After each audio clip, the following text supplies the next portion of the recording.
దేవుని గ్రంథంలో హృదయాన్ని గురించి ఒక మాటను చూడండి. ఇర్మియా గ్రంథము 17వ అధ్యాయము 9వ వచనం. హృదయము అన్నిటికంటే మోసకరమైనది, అది ఘోరమైన వ్యాధి కలది. అది ఘోరమైన వ్యాధి కల. చాలమ్మా, హృదయము అన్నిటికంటే మోసకరమైనది. It is deceitful.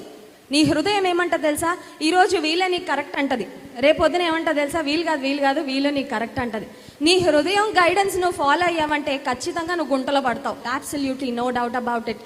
అందుకే నీ హృదయాన్ని కాదు నువ్వు ఫాలో అవ్వాల్సింది, దేవుని చిత్తాన్ని నువ్వు తెలుసుకో, దేవుని గ్రంథాన్ని నువ్వు ధ్యానించు.